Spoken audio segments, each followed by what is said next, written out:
verse 18 says, all ungodliness and unrighteousness of men. And then it says verse 20, it says God's attributes have been clearly perceived, so that people, like, it doesn't say like, these past people. It doesn't say like Gentiles. It doesn't say idolaters. It says people kind of like generally are without excuse. So like some people would think that means like literally everyone. That's why they take that view. It's like, what do you think about that? I mean, it's not an impossible understanding. I mean, I can see the logic of it. Mm-hmm. And I think I would push back just in the sense of,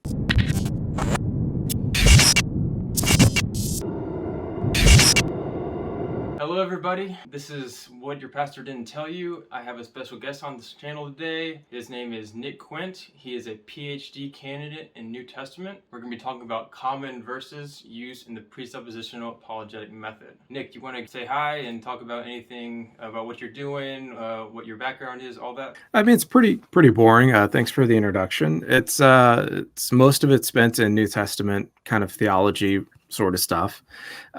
Did my master's in New Testament, and I'm a pastor in associate pastor, I should say, in Southern California. Yeah, I love Paul, and I love studying Paul, and I think Paul is, as he is wont to be, is at the center of most debates in Christian theology, and it doesn't seem like it's any different when it comes to apologetic methodology. So it's kind of cool to be here. Awesome. All right, sweet. Glad to have you on. So what we're going to do today, we're going to talk about verses used in the presuppositional approach. We're going to actually read the verses and their context and surrounding verses. And we're also going to talk about, Nick's going to go over the text and its context, discussing main points regarding the meaning and how we can apply it when we're witnessing. Now, side note, this is not to promote or bash the presuppositional method. I don't know what Nick's going to say. We are concerned about what the text says. So yeah, let's get into it. All right, so as previously mentioned, I just want to go and talk about the presuppositional method. It starts with Romans 1, 18 through 20, which shows that, well, according to the presuppositional method, it shows that all humans know God exists. It is no sense to prove God exists to someone who already knows. The solution, the presuppositional approach, shows that everyone actually needs God by showing that God is the precondition for logic and morality. The non-Christian realizes that they do know God exists because they are using what he has given them and wouldn't, as well as couldn't, use it otherwise. How does that mean Christianity is true? A presuppositionalist would argue from the possibility of the contrary, that other views lead to utter skepticism, and that leaves Christianity as the one possible worldview left. Now, that is a brief overview, and you can check in our past video in the description about other views or a more detailed approach to the presuppositional method that covers it, and we'll talk about that later. Nick, did you want to read the text? Obviously, Greek and all that, so did you want to read it yourself, or did you want to just go to a certain thing and we can switch off, whatever you want to do? No, I'll read from the NIV, and we can supplement it and play with it after that. You probably have to start with verse Romans 1, 18 and following, which speaks of the wrath of God being revealed from heaven against all the ungodliness and wickedness of humankind or people who suppress the truth by their wickedness, since what may be known about God is plain to them, because God has made it plain to them. For since the creation of the world, God's invisible qualities, his eternal power and divine nature, have been clearly seen, being understood from what has been made, so that people are without excuse. And then, for although they knew God, they neither glorified him as God nor gave thanks to him, but their thinking became futile, and their foolish hearts were darkened.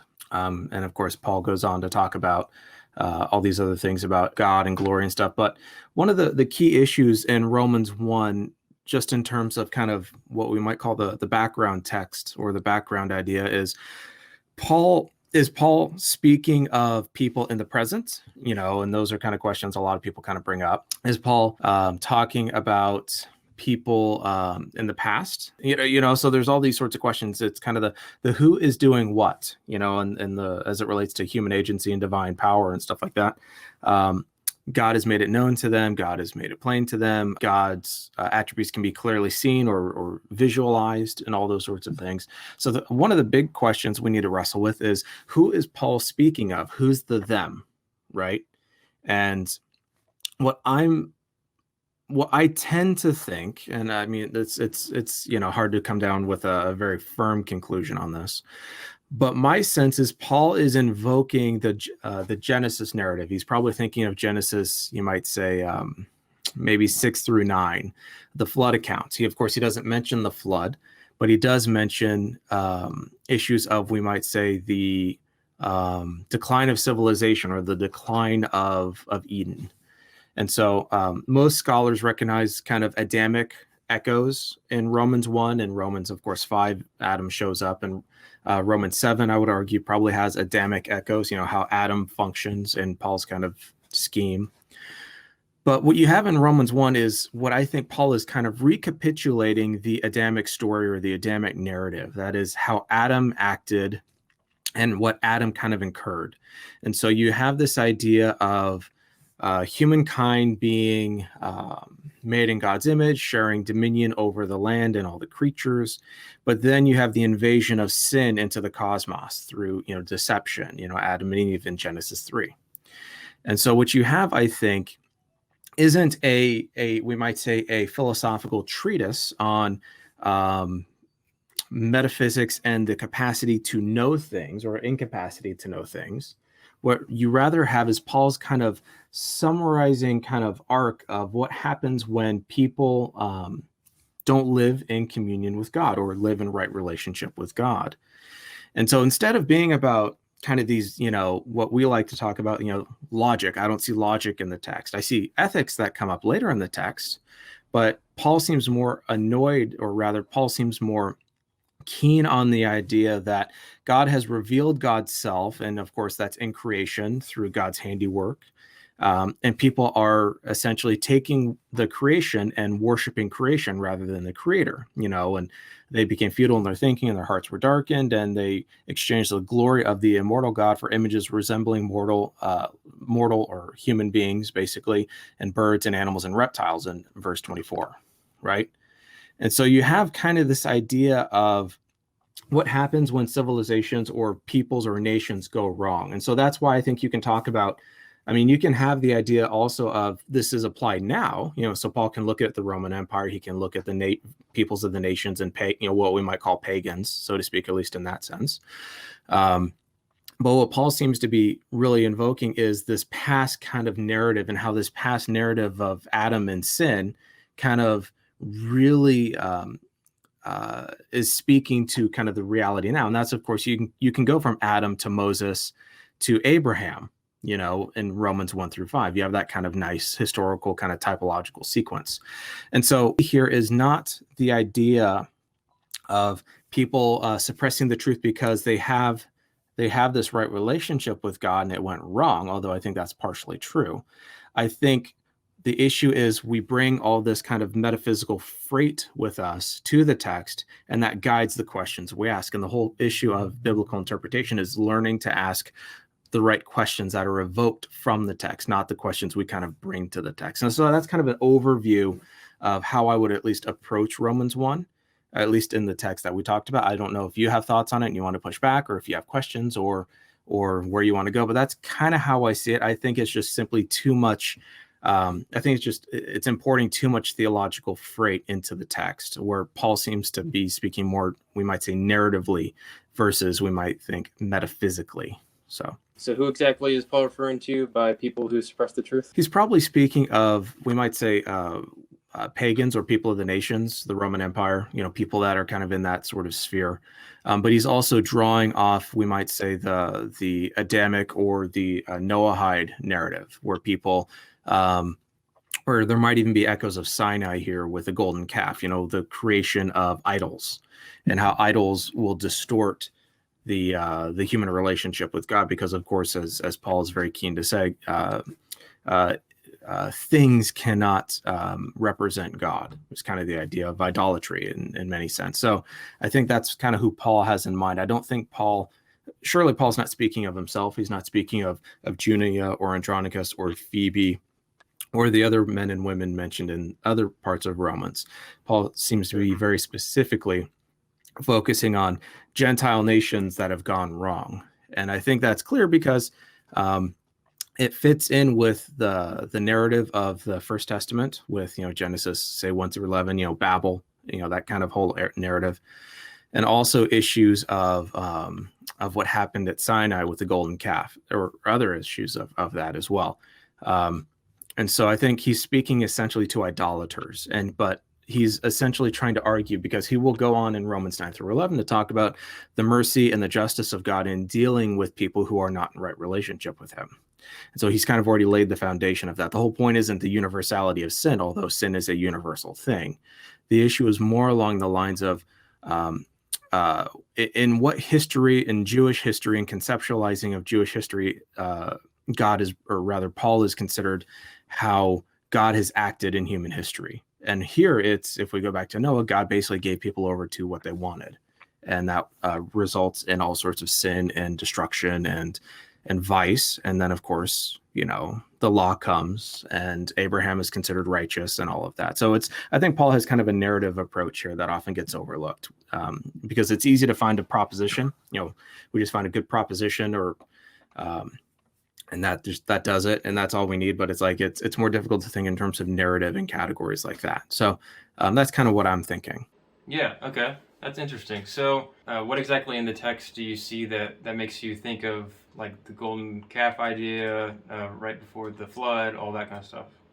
Well, the issue is when did things go wrong? And so we might say, verse 20, since the creation of the world, so this is post-creation, so this is probably where things are beginning to go wrong. So Paul's already kind of presupposed the rupture between humankind and God, right?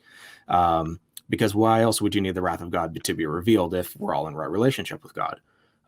But namely, his eternal power and divine nature have been clearly perceived, or rather have been clearly seen, being understood from what has been made, so that people are without excuse. So you might take that as we might say, a sort of natural theology, or at least some sort of idea of natural theology, that you can look at the cosmic order and there's design there, there's intentionality there. And for Christians, there's character there, because that creation reveals God's goodness, that God desired to create and make things and to be in right relationship with people. And so that's kind of the background of that. But verse 21 speaks of, for although they knew God, they did not honor him. So, all right, you have the disintegration of the creator. We might say the creator God and the creation. So there's a showing of dishonoring or not giving him thanks, but becoming futile in mind, right? Or being given over to a sense of futility or worthlessness, the dehumanization. And that includes their minds. And that might be you might find the kind of echoes of Babel there, the creation, and it's not as if Paul's thinking entirely sequentially. He's very compressed in the way he argues, because, Romans 5 has the law, and there's a lot of compressed kind of stuff going on there.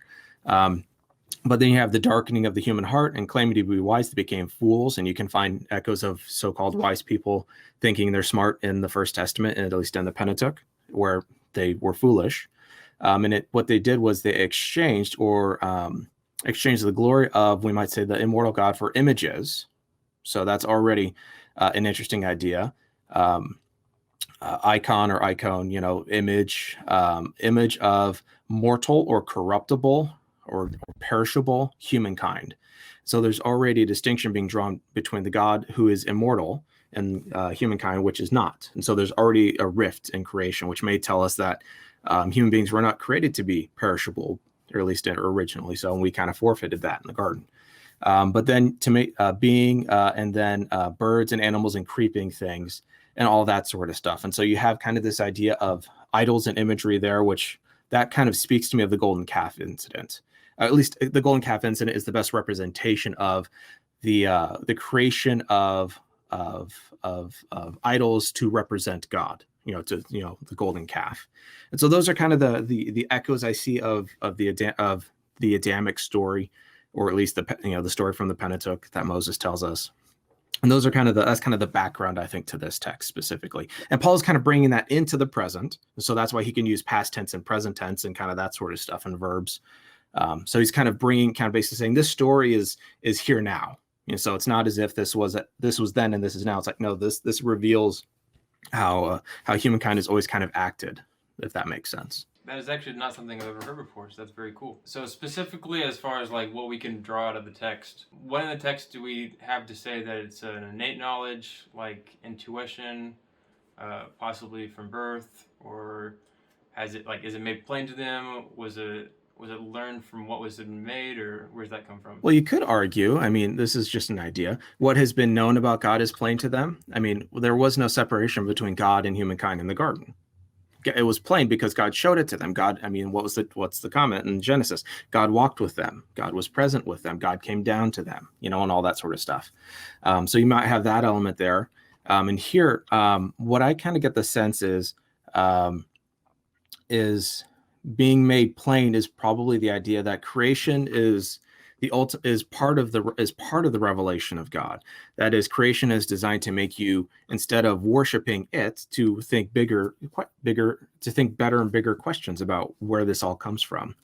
And so, someone had to have eternal power and divine nature to make it, for example. And so it has that sense of forcing people to think theologically and philosophically about something, but it seems to imply that people can do that, that they can think about it. They can respond, because what does he say? That people, they didn't glorify God or give thanks to him, and became kind of futile in their thinking, and intentionally exchanged or gave up, And so that tells us that human agency is explicitly seen in terms of, it doesn't seem to be that God predestined this or set this up in that sort of way. It seems to be God intentionally seems very, I wouldn't say annoyed, but this doesn't seem to be what God wanted, if that makes sense. And so that tells us a bit about kind of the character of God, how God responds to humankind, but also tells us about the kind of people that God is having to deal with, and so on and so forth.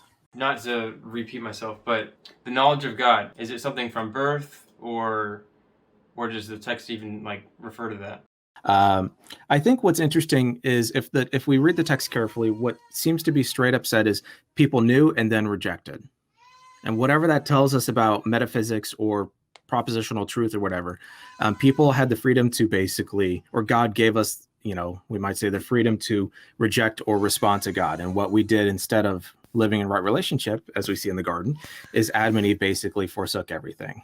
And that's kind of, I think, so rather than speaking to an innate knowledge or an innate kind of creational kind of capacity, what seems to be said is this is in terms of revelation. God revealed God's self, and revelation and intuition there you need to actually, the presuppositionalists might have to argue that those two need to be combined, if that makes sense. So it's kind of hard to say, you have intuition, but you need revelation. You know what I mean? Because how do you get these two things? What seems to be the case with Paul here is people were in darkness and God gave them light. And that's the whole message of the incarnation in John 1, right?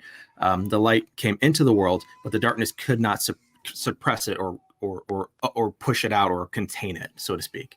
And so the purpose is more on the revelation of God to humankind versus what we do or do not know about God. And it seems to presume that even though we knew God, it seems to imply that there was a right relationship there that got ruptured. Hey guys, so we had some technical difficulty issues. Here are the interviews rescheduled on a different date. You mentioned that Romans 1 kind of references Genesis 1 to 11 quite a bit. It says, for since the creation of the world, it says, for although they knew God. It's kind of referencing a relationship, kind of how Genesis says that Adam and Eve walked with God. It says, exchange the glory of the immortal God for images made to look like a mortal human being, and birds and animals, reptiles. It says created things rather than the creator. But then, of course, when you read on, it says even their women exchanged natural sexual relations for unnatural ones. Do you think that's possibly a reference to Genesis 6? It's a good question. We often forget that Paul has a very, we might say, grand view of Genesis, or grand view of creation. It appears negatively in the text on women as negative examples, when things go wrong, or even his language concerning sex. A lot of it is grounded in, we might say, the creational ideal or the Edenic ideal versus post-Edenic. So yeah, Genesis 6, that's probably one of the references, the flood narrative and stuff like that. Incidentally, one of the most powerful vision or depictions of that is from the movie Noah. right? I don't know Right. if you've seen it with Russell Crowe. Not a great movie, but certainly an interesting movie. Yeah. Very interesting movie. I loved, I'd say 60% of it, then was bored the rest of it. But the scene where he looks around and sees all this horrific stuff happening and the evil of human hearts and stuff, then he makes a mad dash for the ark. And that's kind of how I view it. I think Genesis 6 and kind of the whole narrative of everything, the heart's being continually wicked. And, so you can see it's not that I'm arguing that there's linguistic parallels per se between, say, the Septuagint and Paul, although you probably could find a few here and there. It's more thematic continuity, Paul. So I think Genesis 6 is certainly a reasonable one. One is also the issues of, say, Levitical law and questions of that sort of stuff, engaging in sexuality, whether it's same sex or disordered from a heterosexual standpoint. A lot of Levitical laws, frankly, towards heterosexual people, if you think about it. So it's just interesting. Yeah, I think that's a really perceptive point. I thought of that, but it's the fact that you said it made me think more about it. So yeah, no, I think that's, at least that probably is an echo or kind of a reverberation that kind of is influencing his, at least, worldview as he talks about Romans 1 and kind of so on and so forth. Yeah, well, so I've actually read that in commentaries that it could be a reference to Genesis 6, referring to like the sons of God and unnatural relationship with, like, well, I guess it depends on what your view of Genesis 6 with the sons of God is, but right. And then Romans 1:27, but it also says, in the same way the men are also abandoned natural relations with women and were inflamed with lust for one another. Men committed shameful acts with other men. So I guess people have used that to say, oh, this isn't referring to Genesis 6 because there's no homosexuality with men here. But I guess if you take kind of like a narrative, like a kind of category type of view of Romans 1, then that works because it's not referring to like, yeah, maybe it could be referring to these specific stories, but it's also referring to like a whole bunch of different things. Does that make sense? That makes sense. I think you could argue too that, and I think I mentioned this, that Paul is kind of the decline of civilization narrative. When things just break down, go wrong, and so the brokenness of even our bodies, as Paul talks about in Romans 1, but also we see that throughout. I saw a tweet today that made me laugh. It's like, can we really get mad at Cain for hitting Abel? It's not like no one's ever died before, so it's one of those things. But even then, like even the things that obviously go wrong happen in a way that's incredibly severe, and people are living with consequences from that, right? And so I think there is a sense in which the only difficulty with the Genesis 6 Romans 1 kind of the correspondence is Paul seems to have Gentiles or nations in view, or we would say crudely pagans, not non-Jews, that's not the right word, non-Christian Jews and or Gentiles, right? The family of God, we might say. And so it's not an exact parallel because Genesis 6 is obviously speaking more of a corporate whole for humanity. But I mean, even then there's maybe some similarities as well. So it's an interesting conversation. I'm sure there have been monographs on it, commentaries on it, but it's an interesting question. Yeah. All right. So something else I wanted to mention was in verse, in the passage, there's all these different tenses that Paul uses. So like there's a present referring to, it says, is being revealed in verse 18. It says, who suppressed the truth so that people are without excuse. What may be known about God is plain to them. So all these are present tense things that are happening. Of course, then it goes into the past, and then it says shifts from the past. Then they have become in verse 29. Like what do you think Paul was trying to get at when he's like changing the tenses here? Yeah, we should be wary not of tenses, but of importing a lot of theological freight into tenses. There's a huge debate on, say, the aorist tense in Greek. There's been this huge, aorist usually is defined as an event, just a past event, and it doesn't necessarily speak to the perfected aspect of it or the accomplished act of it, only that an event occurred. He drove down the street, which can imply many different things in kind of issues in Greek and verbal aspect and stuff like that. The tenses changing, I think, is interesting insofar it kind of reveals the ongoing corruptivization or degradation of humankind. And I think you said it helpfully, Zach, was I'm pulling up verse 29, so stalling, just so I can see it. Yeah, they were filled, which is, a perfect tense, but even then there's a sense in which a lot of these verbs are all predicated on the initial act of something going wrong. And if we think in terms of epicycles, right? So we read, say, the book of Revelation. The book of Revelation often sounds like it's repeating motifs or themes in kind of a cyclical way, where it kind of comes back to this original idea, but kind of builds on it until the end, and stuff like that.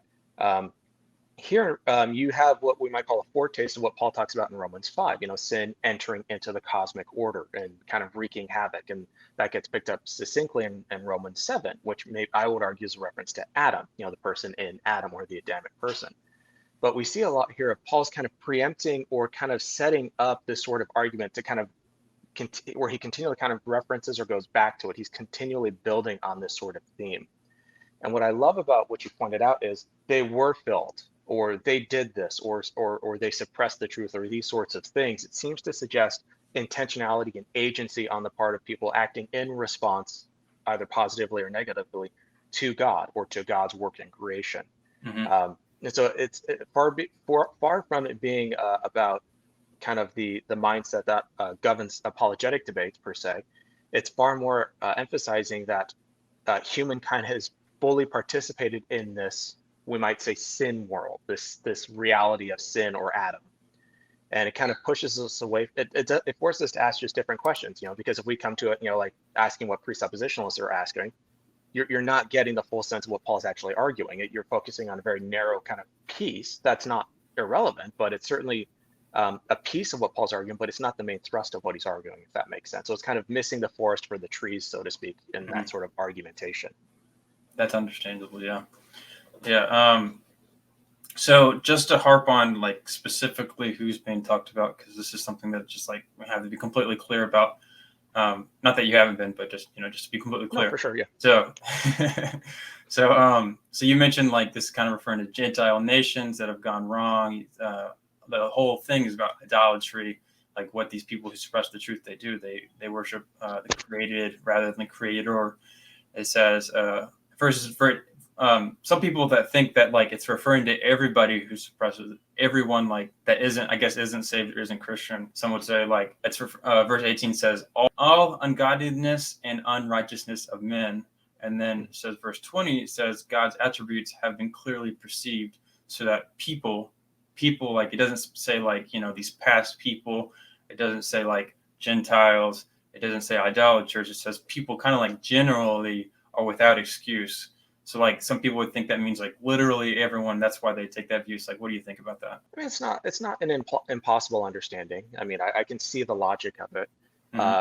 And I think I would push back just in the sense of what Paul talks about earlier on, the righteousness that is revealed. And that of course has the issue of, okay, is being revealed or has been revealed in kind of maybe a pre-creational sense, maybe like a natural theology kind of thing.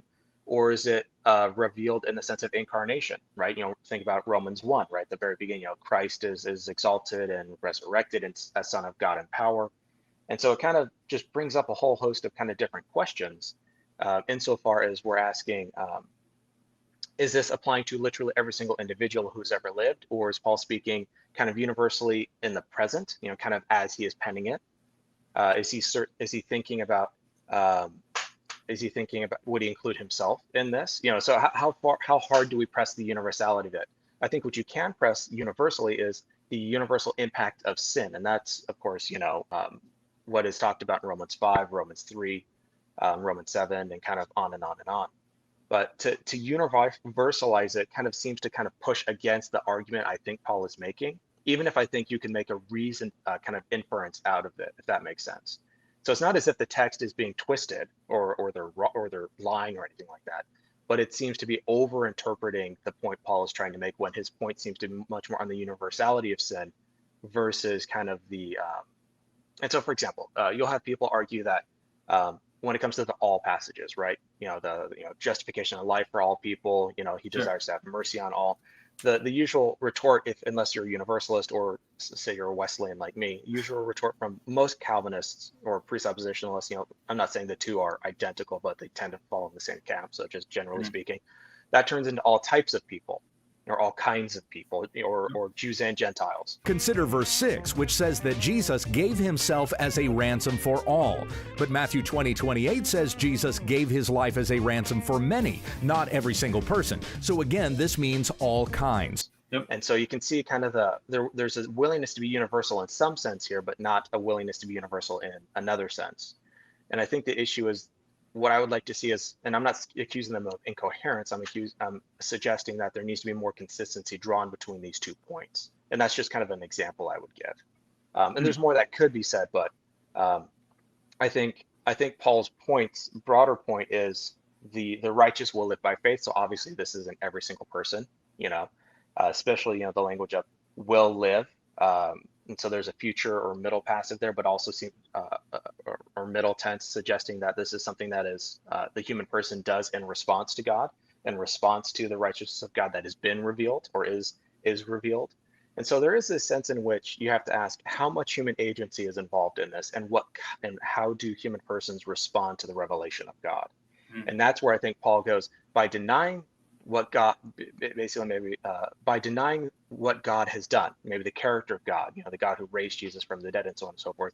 You are suppressing the truth in that sense, or you're arguing against it, or having a row with it, so to speak. And so I think maybe there's just a lack of kind of consistency across the hermeneutical spectrum, and Romans seems to be the place where all theological method runs and fails and tries to pick up the pieces, and across the board, theologically speaking. Romans, the more I read Romans, the more I'm like, boy, no theological method has a claim on Romans, which I find helpful, to be honest. That's great. Yeah, so that makes a lot of sense. I appreciate that. Other possible views. So like you kind of mentioned in the beginning that you're not like you're 100% certain that this is the specific view. Like, are there any like more credible views that you could think of, or is it just kind of like this is like 80% right, and then the other ones might be part of like 20% right kind of thing?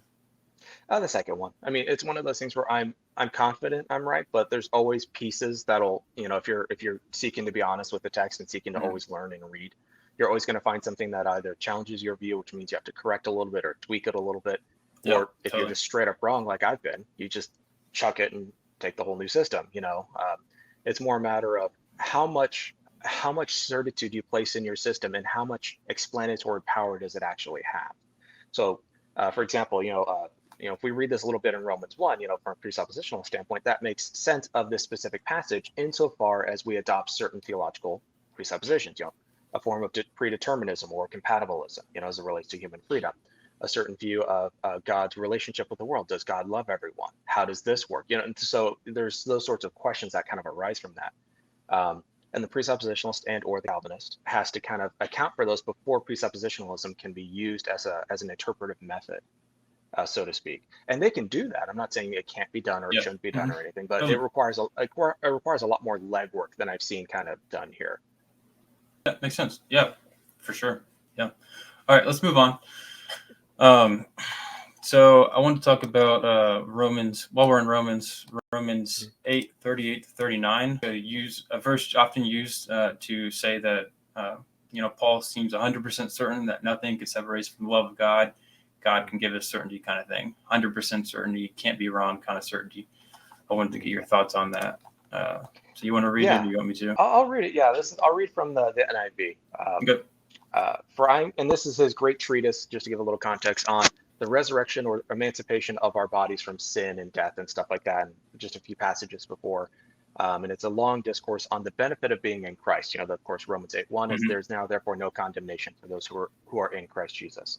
And verse 38 says, "For I am sure, or I'm convinced, that neither death nor life, nor angels, nor demons, nor the present, nor the future, nor any powers, neither height nor depth, nor anything else in all creation will be able to separate us from the love of God that is in Christ Jesus our Lord." And as we say at church, the word of the Lord, thanks be to God. The first thing I notice is already an issue of how you translate the word patho, the Greek verb patho, where it's translated here in the ESV as I am sure, or in this case of the NIV is I'm convinced, or for I am convinced. That usually has the denotation of being persuaded, or having been persuaded by, say, argumentation, or something like that. And we can see, I mean, this I'll just do a quick search of the verb here. For example, the chief priests and the elders persuaded the crowd in Matthew 27:20. And if there is one verse I'm thinking of, I think this is interesting. Let me pull it up real quick. It is, if it's the verse I'm thinking of, then it's a really interesting verse. Well, all verses are interesting, of course, but where there's, I want to say it's in 2 Corinthians. Yep, 2 Corinthians, 2 Corinthians 5:11, and I'll read it again in the NIV. Since then we know what it is to fear or have reverence for the Lord. We try to persuade others. What we are is plain to God, and I hope it is also plain to your conscience. So you can already see there's a sense in which knowing or having understood something, we therefore can go and persuade others. We can convince them of the truth. And so there is an element of, we may say, synergism or normal argumentation. The whole point is it's not that God persuades, it's we persuade because of what God has done, And I think with Romans 8:28, Paul can only make this claim if he is confident that God raised Jesus from the dead. 1 Corinthians 15, the whole chapter, Paul can only make these sorts of claims if he is persuaded that God is who God said he is, and that can only be true if Jesus is raised bodily from the dead. And so I think the translation here would be, if I'm being a little dynamic with it to kind of get the point of what I think Paul's getting at, is, for I have been convinced or been persuaded that all these things, of these benefits in Christ, neither death nor life, nor angels or demons, nor the present nor the future, nor powers, these sorts of things that wage war on God, that God is at war within the world. Paul is not convinced in the sense of, epistemic kind of these high things. No, he had this relationship with God that was revealed in Christ, that has been shown to him to be good and holy and true. And he can say these things because we are more than conquerors, in verse 37, through him who loved us. So this relationship is based and predicated on the love of God. And we see that in Romans 5, Christ died for the ungodly, and these sorts of ideas. And it seems to kind of press the text in kind of into metaphysical certitude, when that's not the point of it. The point is, I'm not metaphysically certain of my wife's love for me, but I know she loves me because I see it, I've experienced it daily, and these sorts of things. And so I think Paul's speaking relationally versus metaphysically.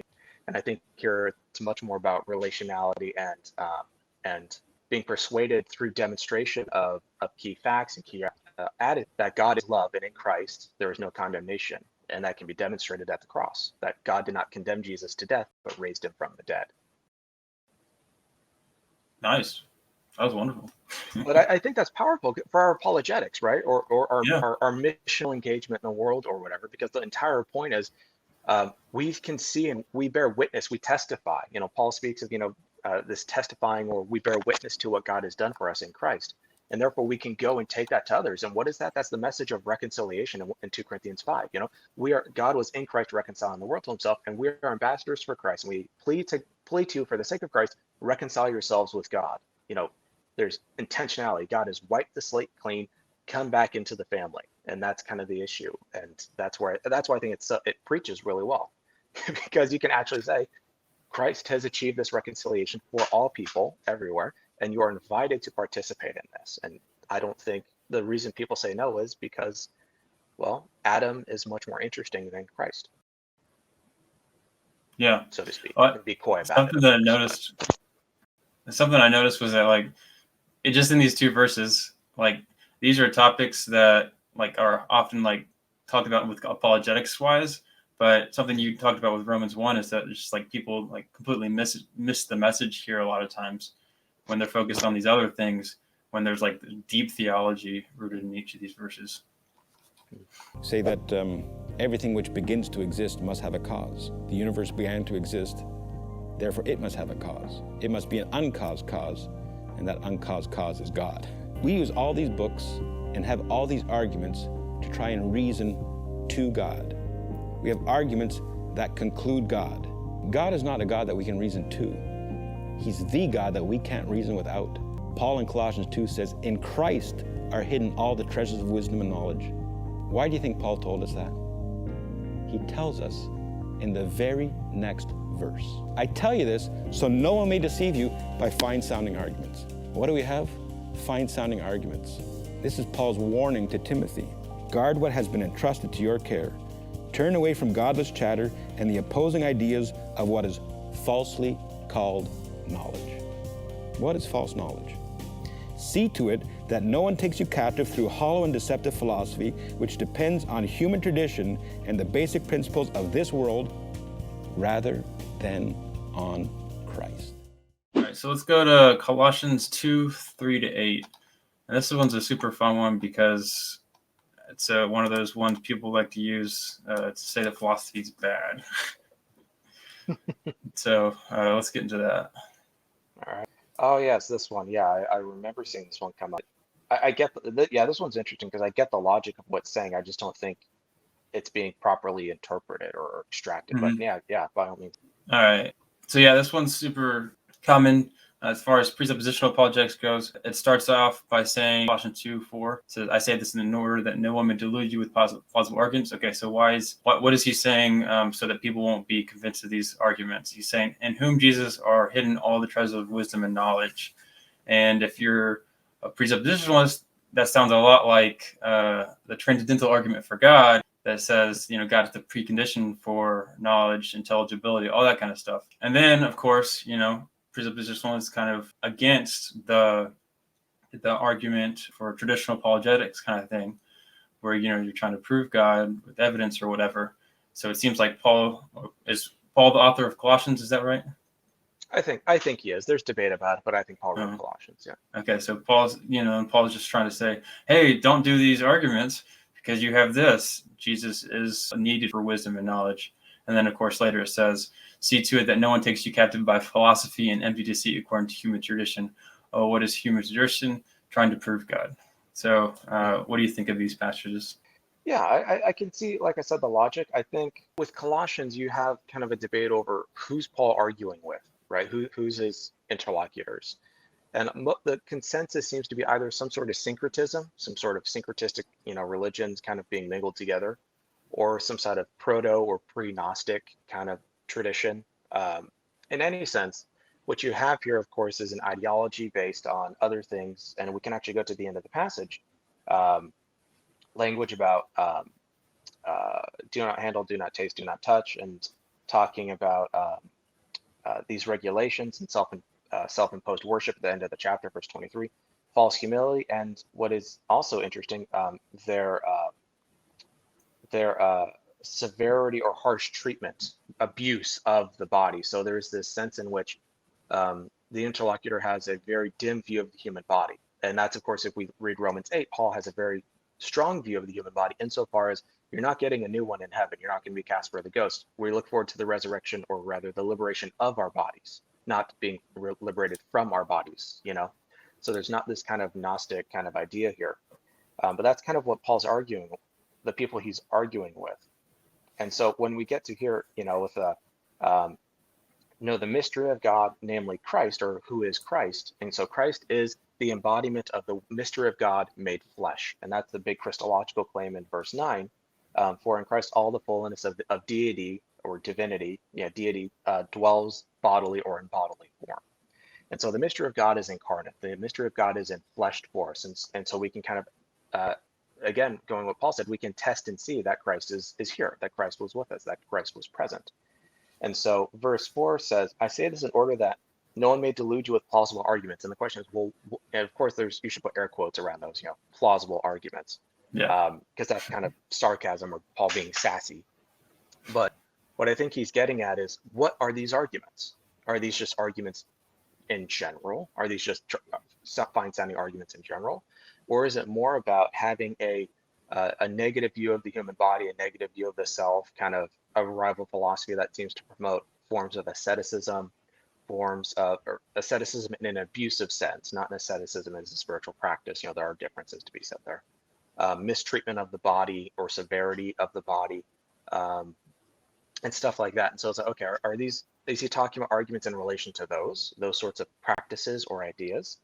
And I think that makes best sense because, chapter 2, verse 16, "Therefore, do not let anyone judge you by what you eat or drink, or with regard to a religious festival or a new moon celebration on a Sabbath day," and these sorts of rituals or maybe syncretistic aspects of pagan, we would say pagan religion.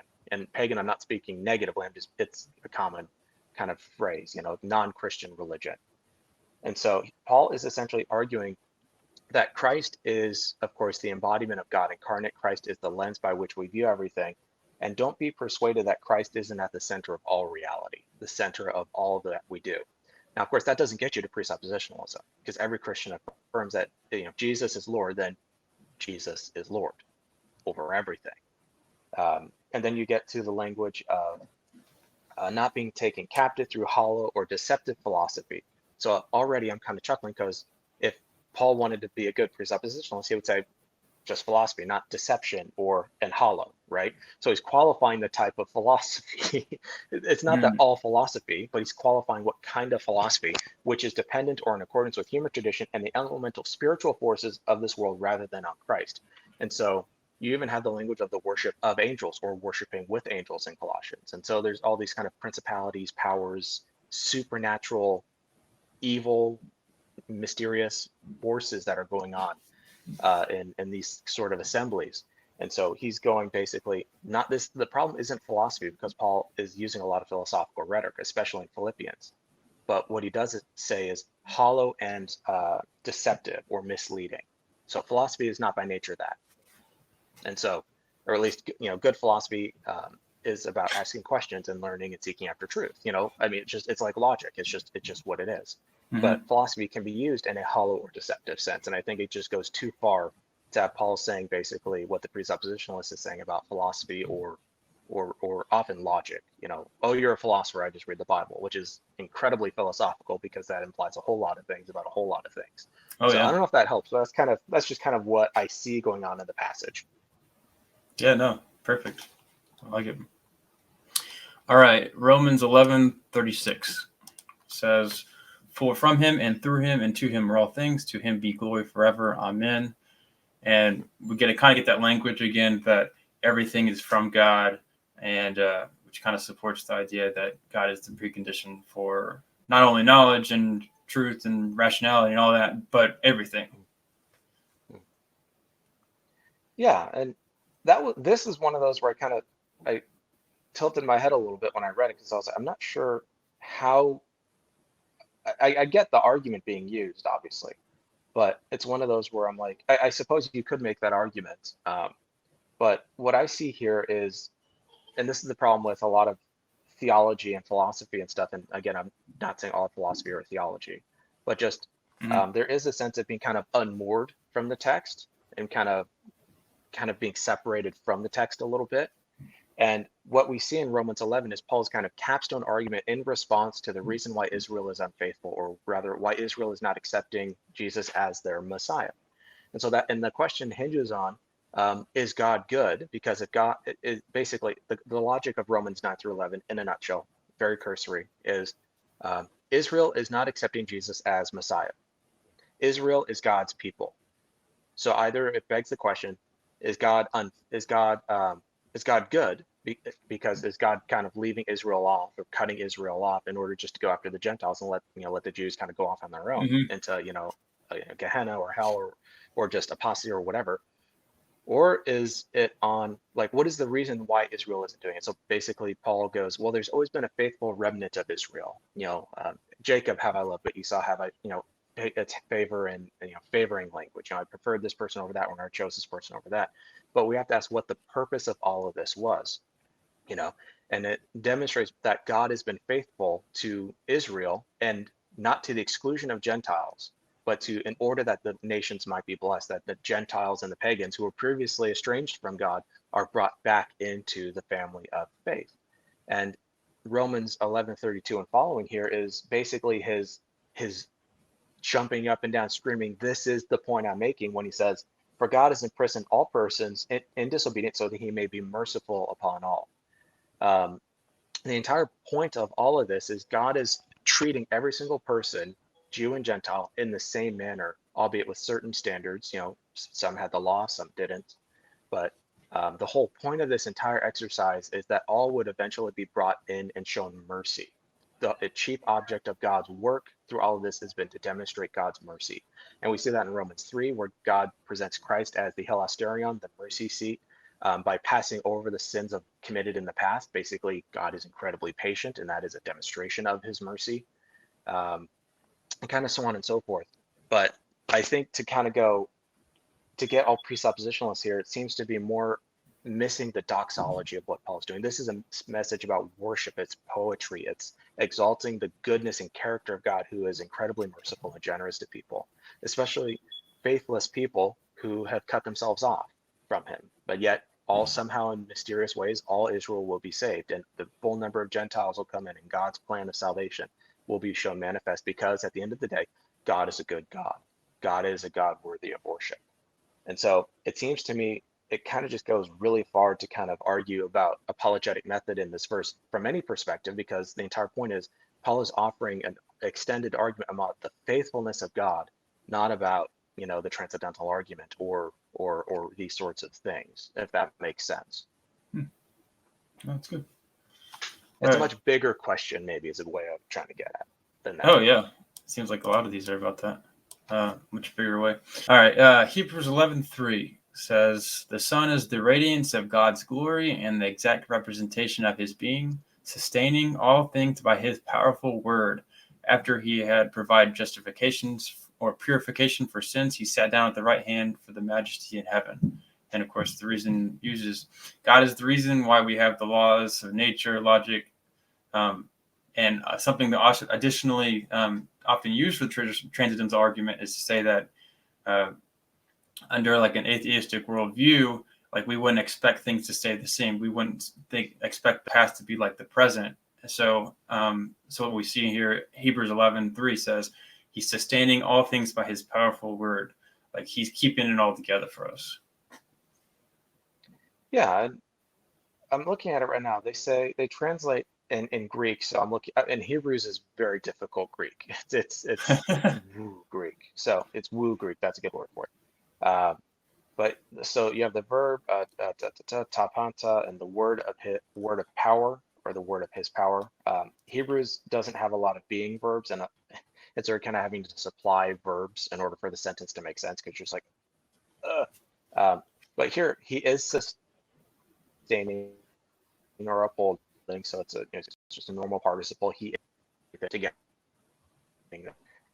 It's the universe here, but it's not the word for world or cosmos or universe. It's pas or panta, all things, which you could translate as universe, I suppose, but it seems more expansive and precise to say he upholds all things, or he sustains all things, or he keeps, or more woodenly, he bears, or like you would on your shoulders, he bears all things. He is the upholder or sustainer of all things, and making it, but it's such an interesting jump, Zach, just to go from he sustains or upholds all things as creator, as sovereign Lord of all things, premise A, to then get to premise, it sounds like premise D, in conclusion. I'm not making a syllogism, but in terms of sequence, A, B, C, D. D, therefore you have the, presuppositionalism. It's kind of like, okay, there's 2 points in here that I don't see. There's a big leap to this kind of argument. And so it's one of those things where it's like, well, it's in order to make this argument, you have to buy into the law. You basically have to buy into presuppositionalism. And that's something I've seen a lot. Just in any apologetic method, there's a sense in which, and I'm not immune from this. I mean, I'm reading all these books and I'm being challenged every day. The instant I read a book, I'm automatically having to change my mind on something. But there is a sense in apologetic method debates that we're kind of going to the Bible to look for justification for something that works. And presuppositionalism as an argument or as a method is very powerful in certain instances and certain questions. Presuppositionalism is really great for cross-examination because it forces people to, it's analytic. Basically, in my mind, it's like analytic theology or analytic philosophy. Break down literally everything and why, what is this, what is this, what is this? And that's very helpful for cross-examination. That's why I think presuppositionalism is helpful on that level. Or at least as a tool in the tool bag, so to speak. But in terms of scriptural exegesis, getting to that point, I just don't enough scriptural evidence to get there. There's a few premises that kind of are implied in the interpretation here that I don't see substantiated or sustained, maybe to be silly, by the text itself. Because all it is saying is all things, and we're then meant to ask all things in terms of the laws of logic.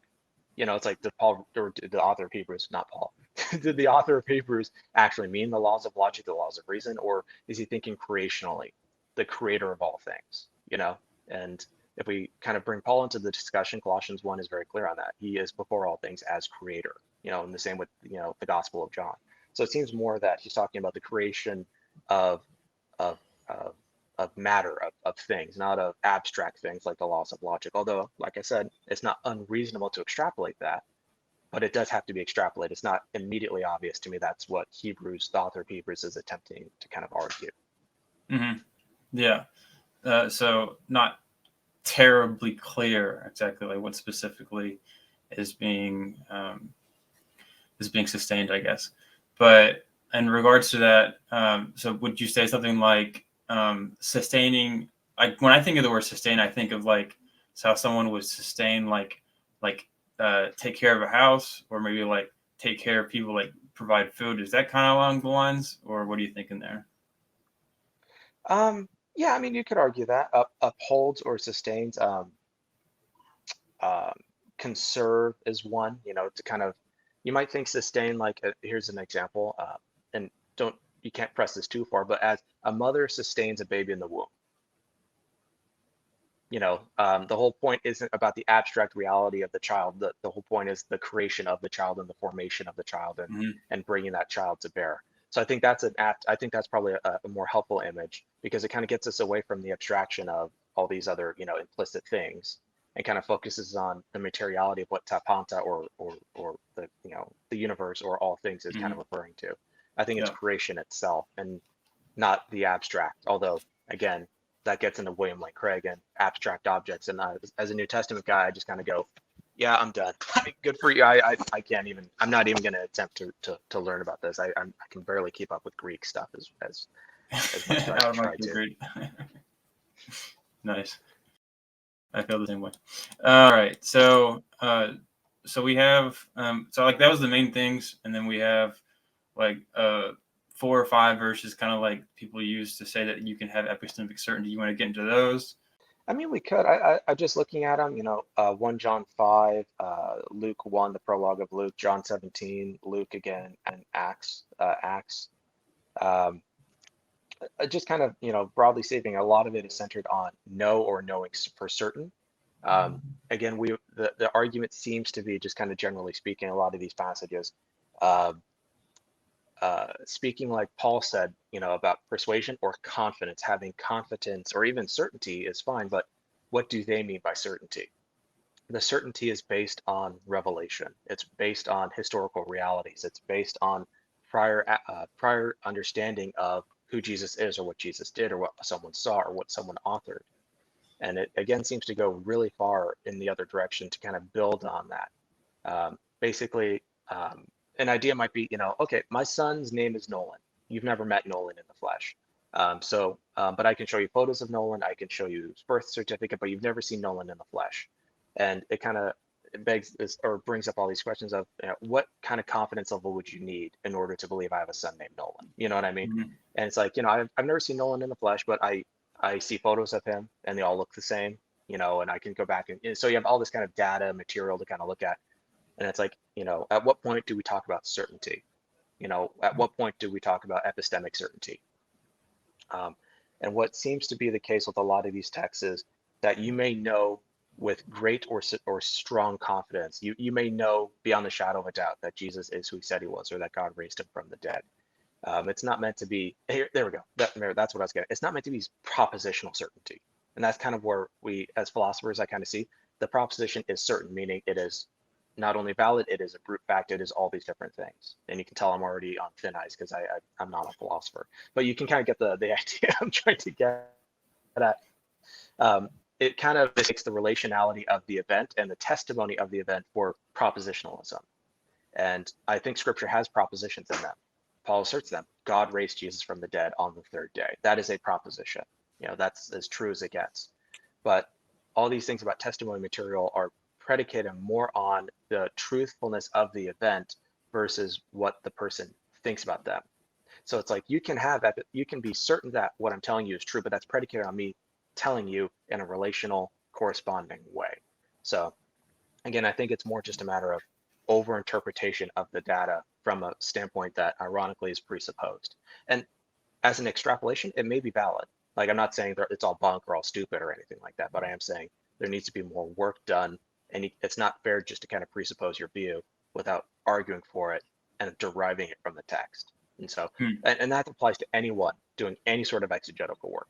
I'm not that I try to hold myself to that exact same standard. So, yeah, totally. By what standard? Well, the one I think Scripture says. But okay. Yeah. Nice. All right. Yeah. So just to be completely clear, so it sounds like you're saying that a kind of combination like of the previous one we went over, that when it says something like certainty or no, that like the language and like what he kind of like the language, the words you're using, like they're using words that like persuaded, confident kind of thing compared to like epistemic certainty. Is there any Greek words that could have been used to say, oh, this is like 100% certain, or is this just like something that they had no idea about? That's a really good question. Off the top of my head, I can't think of one, but I'm sure they exist. In fact, I'm very confident they do exist. Here's one. We can look at this. This is Acts 2. This is one of the passages you had right here, Acts 2:36, and I'll read it in the NIV. Therefore, let all Israel be assured of this. So that assured is kind of, or the ESV says know for certain. And then, of course, God made this Jesus, whom you crucified, both Lord and Messiah. And the word there most likely refers to something like assuredly in the sense of beyond a doubt, but that's still, of course, not equivalent to epistemic metaphysical. What is the phrase in Watchmen? Absolutely certain metaphysical certitude or something like that. Some sort metaphysical absolute certitude. Metaphysical certitude. Metaphysical certitude. Metaphysical certitude. Ultra metaphysical certitude. That's ultra metaphysical certitude. Some sort of weird phrase where I was like, oh boy, I need to quote that one day. But I think it's to know, gnosko, just a normal Greek word for knowledge or knowing, can often have a sexual euphemism. Abraham knew his wife, or Old Testament, they knew their wives, kind of thing. Or understand, that you can understand with assurance that, so it's like you could say something like that. You can be confident that what I'm telling you is true and good.